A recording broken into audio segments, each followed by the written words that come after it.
நின்றனர். போராட்டத்தில் பெரியார் நீதி கட்சியின் தலைவராகவே ஆனார். அதுதான் ஆக்டிவாக ஆகிறார். அவர் சுயமரியாதை இயக்கம் தான் வச்சார். நீதி கட்சி இருந்தது.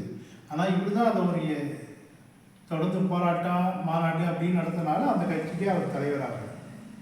தமிழ் அறிஞர்கள் மறைமலை அறிஞர் சோமசுந்தர பாரதியார், அப்பாதுரையார், முடியரசன், இலக்கோனார் போன்றவர்கள் பெரியாருடன் இணைந்து பணியாற்றினர். அந்த இந்திய எதிர்ப்புக்கு அவங்க போராடினாங்க. மேலும் மூவாரூர் ராமமிர்தம் அம்மையார், நாராயணி, வாப்பா தாமரைக்கண்ணி, முன்னகர் அழகியார், டாக்டர் தர்மாம்பாள், மலர் முகத்தையார், பட்டம்மாள், சீதம்மாள் ஆகியோர் இந்த போராட்டங்களெல்லாம் பங்கெடுத்தனர். 1938 சிறுவர்கள் இளைஞர்கள் என உண்ணாவிரத போராட்டங்கள் இந்திய எதிர்ப்புக்காக நடத்தினர். ஸ்டாலின் ஜெகதீசன் என்ற ஒருவர் போராட்ட சின்னமாகவே வழங்கினார். அவர் உண்ணாவிரதம் இருந்திருக்காரு. அவருடைய உண்ணாவிரதம் மிகப்பெரிய பிரச்சாரமாக போயிருப்பார் இளைஞர். ராஜாஜி விட்டமும் பொன்னுசாமி என்ற ஒரு இளைஞர் 10 வாரங்கள் தொடர்ந்து உண்ணாவிரதம் இருந்தார். அவருடைய உண்ணாவிரத்தை பெரியார் கூட ஏற்கவில்லை. ஆனால் அண்ணா அவர்கள் இதுபோன்ற இளைஞர்கள் தியாகங்களோடு தொடர்வார்கள் என்று பிரச்சாரத்தில் எடுத்து கூறினார். சிறுவர்கள் இளைஞர்கள் எந்த அளவுக்கு இந்தி மொழி திணிப்பை பற்றியான ஒரு தாக்கம் இருந்தது என்பதற்கு கலைஞர் எழுதிய ஒரு கவிதையை 13 வயது கலைஞருக்கு திருவாரூர் வீதிகளில், அவரும் இப்போ திமுக தலைவர் இல்லை, ஒரு 13 வயது இளைஞர், ஓடி வந்த இந்தி பெண்ணே நீ நாடி வந்த உள்ளம் கோடை உள்ள நாடி இதுவல்ல என்று அவருடைய கவிதை வரிகளில் அப்பொழுது அவர் பாடியிருக்கின்றார். இது ஒரு உதாரணமாக நாம் எடுத்துக்கொள்ளலாம். தமிழர் படை என்னும் பெயரில் திருச்சியிலிருந்து புறப்பட்ட இந்திய எதிர்ப்பாளர்கள் பேரணியை பெரியாரும் முஸ்லீம் லீக் தலைவர் கலிபுல்லாவும் தொடங்கி வைத்தனர். மூவாலூர் ராமமிர்தம் அம்மையாரும் குமாரசாமி பிள்ளை ஆகியோரும் இந்த பேரணிக்கு தமிழர் படைக்கு தலைமை வகித்தனர். 234 சிற்றூர்கள், 60 நகரங்கள் சென்று 87 பொதுக்கூட்டங்கள் இந்த தமிழர் படை நடத்தியது. இதில் அண்ணா பல்வேறு கூட்டங்களில் கலந்து கொண்டு பேசியிருக்கிறார். சென்னை வந்தடைந்த தமிழர் படை அரசு அலுவலகங்கள் முன் மறியல் செய்தது. இதனால் பலர் தொடர்ந்து கைது செய்யப்பட்டனர்.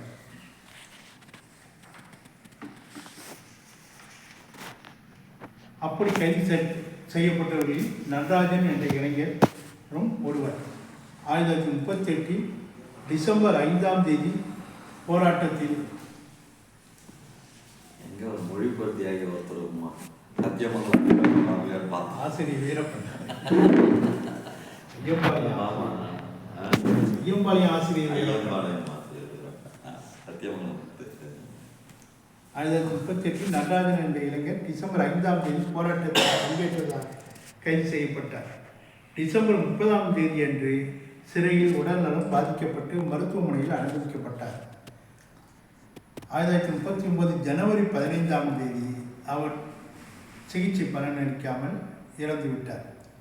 இந்திய எதிர்ப்பு போராட்ட காலத்தில் சிறை சென்று உயிர்நீத்த நடராஜன் தியாகம் மொழி போராட்டத்தின் முதல் தியாகியாக அவரை வரலாறு கூட்டுகின்றது. 1939 பிப்ரவரி 13 தாளமுத்தி என்ற இளைஞர் சென்னையில் இந்து தியாகிஸ்கள் உயர்நிலைப்பள்ளி அருகே நடந்த இந்திய எதிர்ப்பு போராட்டத்தில் கலந்து கொண்டார். சிறைக்காவலில் இருந்த அவர் உடல்நலம் பாதிக்கப்பட்டு மார்ச் 6 மருத்துவமனையில் அனுமதிக்கப்பட்டார். மார்ச் 11 மரணமடைந்தார். கடும் வயிற்றுப்போக்கு நோயினால் அவர் மரணம் நேரிட்டது என்று அரசு அறிவிப்பும், சட்டமன்றத்தில் முதல்வர் ராஜாஜி அவர்கள் மிகவும் சாதாரணமாக இதை மரணத்தை குறிப்பிட்டதும் கோபத்தியை போராட்டக்காரர்கள் மத்தியில் உருவாக்கி தாளமுத்துவின் இறுதி ஊர்வலத்தில் ஆயிரக்கணக்கானோர் பங்கேற்றனர். அரசுக்கு எதிராக ஆவேச பேச்சுக்கள் எழுந்தன. அப்போதான் நடராஜன் டெத்து ஒரு செய்தி தாளமுத்து மரணத்துக்கு பிறகு தான் முன்னாடியாக போனதான் செத்துருக்காயா இவனும் செத்துருக்காயான்னு தியாகியாக அதை உயர்த்தி கொடுக்கின்ற ஒரு இது வந்தது. அதனால தான் ஏன் தாளமுத்து பேரை முன்னாடி சொல்கிறாங்கன்னா இதனுடைய பின்னணியை பார்க்க வேண்டியதாக இருக்குது. ஆனால் முதல் தியாகி நடராஜன், அடுத்த தாளமுத்து அப்படின்னு இப்போ எல்லாம் அது வரலாறு தூக்கும்போது அது சரியாக எல்லாரும் இப்போ பண்ணுறாங்க. இருந்தாலும் சில ஊடகங்கள்லாம் இந்த இன்னைக்கு கூட பார்த்தா நிறைய தாளமுத்து நடராஜன் அப்படின்னு தான் வராங்க. ஆக்சுவலாக நடராஜன் தாளமுத்து தான் அதை வந்து சொல்லணும். மருத்துவமனையில் உடல்நலம் பாதிக்கப்பட்டவர்களை விடுவிக்க அரசு முன்வந்து இந்தி திணிப்பு எதிர்ப்பு கைவிட வேண்டும் என்று அவர்களுக்கு நிபந்தனை விதித்தது. ஆனால் அதற்கு அவர்கள் உடன்படவில்லை. அதனால்தான் உயிரிழப்பு ஏற்பட்டது. இந்த போராட்டம் அவருடைய தியாகத்தால் வலுப்பெற்றது. 1939 அக்டோபரில் காங்கிரஸ் கட்சி இந்தியாவில் உலகப் போரை காரணம் காட்டி, இரண்டாம் உலகப் போரை காரணம் காட்டி பதவி விலகிய போது ராஜாஜியும் பதவி விலகினார். பின் ஆட்சி பொறுப்புக்கு வந்த ஆளுநர் எர்ஸ்கின் கட்டாய இந்தி திணிப்பை விலக்கி விருப்ப பாடமாக முதல் இந்திய போராட்டத்தில் கட்டாய இந்தி திணிப்பை பிரிட்டிஷ் கவர்மெண்ட்டு விலக்கிட்டு விருப்ப பாடமாக படிக்கலாம் இந்தியா அப்படின்ற மாதிரி சொன்னார். இந்த முதல் இந்திய எதிர்ப்பு போராட்டத்தில் 1198 பேர் கைது செய்யப்பட்டார்கள். அதில் 1171 பேர் தண்டனை பெற்றார்கள். இதில் 73 மகளிர்கள், 132 குழந்தைகள் குடும்பத்தோடு அப்போலாம் கலந்துட்டாங்க. ஏன்னா குடும்பத்தோடு அப்போ ஜாயின்ட் ஃபேமிலி மாதிரி தானே. அதனால் வந்து பெரியார் ஓராண்டு காலம் கடும் உழைப்பு என்கிற தண்டனை பெற்றார் அந்த போராட்டத்தில். இது வந்து 1937 நடந்த இந்திய எதிர்ப்பு போராட்டத்துடைய இது. அதுக்கப்புறம் நாடு விடுதலை அடைந்த பிறகு என்ன இந்த மொழி போராட்டத்தில் என்ன மாற்றங்கள் வந்தது? நாடு விடுதலை அடைந்த பிறகு இந்திய அரசு இந்தியை கட்டாய பாடமாக மாநிலங்களை வற்புறுத்தியது. 1948 ஓமந்தூர் ராமசாமி அவர்கள் முதல்வராக இருந்தபொழுது இந்தி சென்னை மாகாணத்தில் அறிவிக்கப்பட்டது, கட்டாய பாடமாக அறிவிக்கப்பட்டது. இதனை திராவிட கழகம் அனைத்து கட்சி இந்தி திணிப்பு எதிர்ப்பு மாநாடாக கூட்டி பேரணி போராட்டங்களை நடத்தியது. ஏன்னா அப்போ தான் திராவிட கழகம் புதிய நீதி கட்சி திராவிட கழகமாக மாறுது. அதை வந்து அவங்க தலைமையில் தான் இந்தி எதிர்ப்பு இதுக்கு நடத்துகிறாங்க. ஏன்னா இப்போ பெரிய கட்சின்னு பார்த்தா அவங்க தான் எதிர்ப்பு மாநாடாக இப்படி பேரணி போராட்டங்களை நடத்தியது. அப்பொழுது கவர்னர் ஜெனரலாக இருந்த ராஜாஜி, அப்போ கவர்னர் ஜெனரலாக ராஜாஜி இருந்தார். அவர் சென்னை வந்தபொழுது அவர்களுக்கு கருப்பு கொடி காட்டி போராட்டம், இந்திய எதிர்ப்புக்காக கருப்பு கொடி காட்டி போராட்டம் நடத்தப்பட்டது. இதில் பெரியார், அண்ணா போன்றவர்கள் கைது செய்யப்பட்டார்கள். அவங்களாம் அந்த கட்சியில் பொறுப்பாளராக. பின் இந்தி விருப்ப பாடமாக அறிவிக்கப்பட்டது. பின்னாடி இந்த போராட்டத்தினால விடுதலைக்கு பிறகு இந்திய அரசியலமைப்பு நிர்ணய மன்றம் அரசியல் சட்டம் உருவாக்கும் நோக்கில் உருவாக்கப்பட்டது. இதில் அரசியல் அமைப்பை எந்த மொழியில் எழுதுவது, இந்த அரசியல் அமைப்பை எந்த மொழியில் டாக் பண்ணுறது அப்படின்னு, இங்கிலீஷில் பண்ணுறதா இல்லை இந்திய மொழியில் பண்ணுறதா அப்படின்ற மாதிரி ஒரு வாதம் இருந்தது. மற்றும் தேசிய மொழி பற்றிய வாதங்கள் எழுந்தன.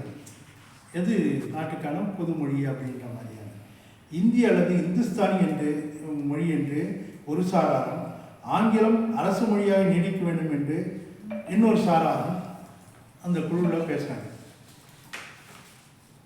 இந்த விவாதம் இந்தி பேசாத மக்களையும் சேர்த்த இந்தியா வேண்டுமா, இந்தி இந்தியா வேண்டுமா என்று பெருத்த வாதமாக ஒரு 3 ஆண்டுகள் இந்த வாதம் நம்மளுடைய நாட்டு தலைவர்கள் முன் இது நடந்தது. இதில் இந்தியாவின் தேசிய மொழி என்பது எதுவும் வரையறுக்கப்படவில்லை. இந்த விவாதத்தில் யாரும் ஒரு காமன் லாங்குவேஜ் வேணும்னு யாரும் கேட்கல. ஏன்னா அலுவல் மொழி மட்டும்தான் இதில் எடுத்துக்கிட்டாங்க, கணக்கில் எடுத்துக்கிட்டாங்க. அதனால் இன்னைக்கு கூட எல்லாம் இந்தி தேசிய மொழியாக ஏன் புறக்கணிக்கிறீங்கன்னா, அது வந்து தேசிய மொழியாக எந்த காலகட்டத்திலையும் விவாதிக்கப்படவே இல்லை அப்படின்றது தான் உண்மையான விஷயம். அதுக்கு பிறகு இந்தியாவின் ஒன்றியத்தின் அலுவல் மொழி மட்டுமே வரையறுக்கப்பட்டது. 1950 இந்தியா குடியரசான பிறகு இந்திய அலுவல் மொழியாக ஏற்று முயற்சிகள் மேற்கொள்ளப்பட்டன. இதை தான் வந்து நம்ம பின்னாடி வரலாற்றோடு பார்க்கணும். 1950 இந்திய மொழியான இந்தியை வந்து அலுவல் மொழியாக பயன்படுத்தலாம். கூட இந்தி தெரியாத மக்களுக்கு 15 ஆண்டு காலம் அவர்களுக்கு இந்தியை போதிக்கின்ற வரை நம்ம வந்து 5 ஆண்டு காலம் ஆங்கிலமும் துணையாக இருக்கட்டும் அப்படின்னு கொண்டு வராங்க. இதை தான் அவங்க பின்னாடி 1965 முழுக்க ஆங்கிலத்தை எடுத்துகிட்டு இந்தி மொழியை பற்றி அனௌன்ஸ் பண்ணுறாங்க. மத்திய அரசுடைய மொழின்னு அவங்க அலுவல் மொழின்னு அனௌன்ஸ் பண்ணுறாங்க. அதுதான் இவ்வளோ பெரிய போராட்டம். அதை நம்ம இப்போ இந்த விஷயத்துலேருந்து நம்ம கவனிக்க வேண்டும். 1952 மத்திய கல்வித்துறை விருப்பமாக இந்தி பயிலும் திட்டத்தை துவக்கியது.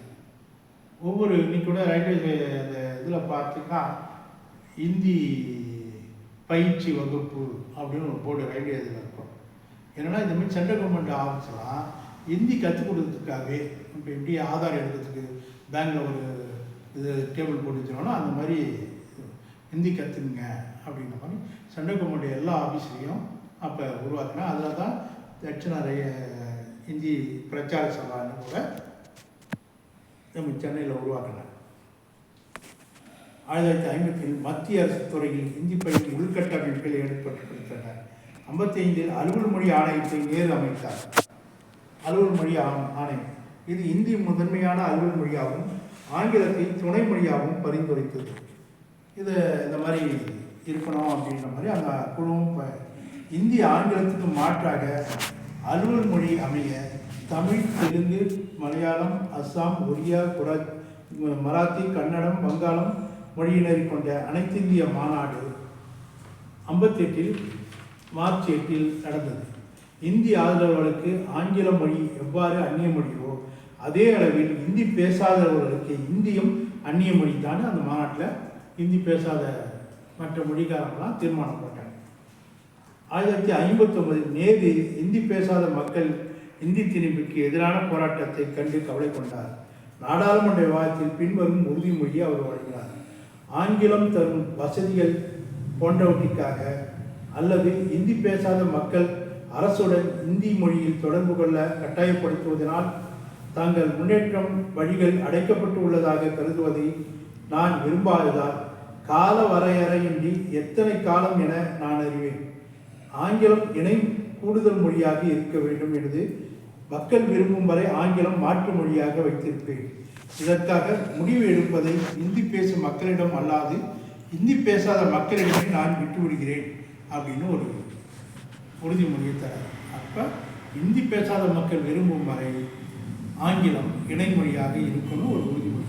அதுதான் நேருவின் உறுதிமொழியை காப்பாற்றுன்னு நம்ம தமிழ்நாட்டில் அடிக்கடி நம்ம சொல்லுவோம்.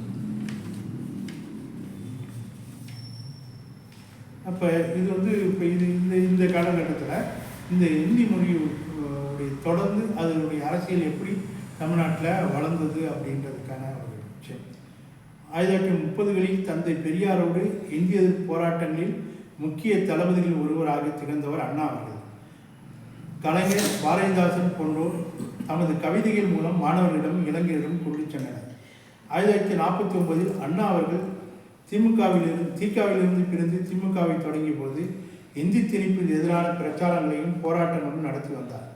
1953 ஜூலை மாதத்தில் டால்மியாபுரம் என்ற ஊரின் பெயரை கள்ளக்குடி என்ற போராட்டத்தை திமுக நடத்தியது. டால்மியாபுரம் என்னும் பெயர் தென்னாட்டின் மீது வட இந்தியா செலுத்தும் ஆதிக்கத்தையும் நினைவுபடுத்துவதாக திமுக தெரிவித்தது.